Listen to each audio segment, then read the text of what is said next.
Most car manufacturers have an easily defined image. What they make and what they stand for, clearly pigeonholable, if that's a word. Now obviously these reputations are never the whole story, but they're the first things we think of. Volkswagens, solid and reliable. Saabs, sexy, Swedish, stylish. Volvos, boxy estates made for my dad. But Citroen, these days, I don't know. Citroen have a wide and varied past full of cars that are just slightly left of centre. In fact, some are positively militant. But recently they've managed to combine this French eccentricity with a real knack for making cars the motoring public want to buy. Like this, for example, a superb little motor. This is my kind of car. It is, of course, the Saxo VTR. Recently uprated to 100 brake horsepower. It's sporty, nippy, quick, and hugely successful. It's keeping the hot hatch market alive for me. It's a bit cute and a bit girly, and the interior is, similarly like most Citroens, I'm afraid, a bit yucky. I'd show you what it's like to drive, but the keys aren't in it, sorry. But with Citroen, it's all about the range of cars, and adding to that is this, the similarly hugely successful Picasso, the Zara Picasso.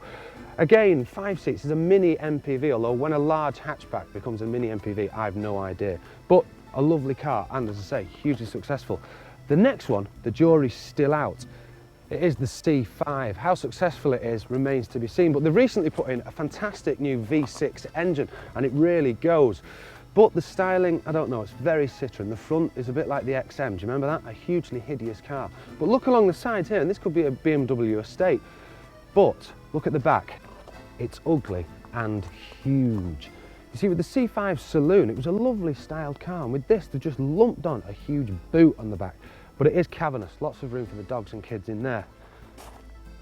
But the car that really gets my juices going is this, the Zara 2-litre Hdi. Yes, it's a diesel, and no, I've not gone start raving mad, and please don't turn over.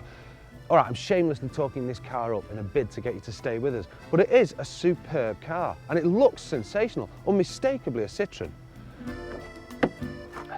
Now, considering this is a family car, I'm afraid to say there isn't a huge amount of room in the back. All right, I'm big, but anyone average height or above is going to struggle to get in here. That's my seat, you know, in its normal position for me driving, and I just can't get my legs in.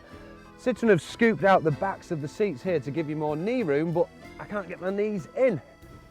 So when a particularly ugly girlfriend of mine said, it's what's inside that counts, she was clearly wrong. No, with this car, it's what's under the bonnet that counts. So let's see how it drives.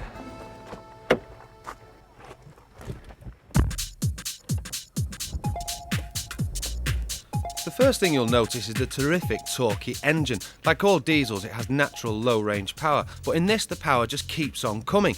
It really is the best thing about this car. In fact, after that it goes slightly bobbins. The steering is not as direct or as precise as it ought to be, and the gearbox is that spongy it's got candles on top. But Mr. Citroen makes exceedingly nice brakes. The ABS on the Zara are first class. As for fuel economy, this car would appeal to Scrooge, or Gordon Brown, whoever you like. On its combined cycle, the Zara returns an incredible 52.3 miles per gallon. But to get back to where we started, and hugely impressive as this car is, the question is still, does it have that Citroen tradition for stand out from the crowd kind of motoring? The answer is no.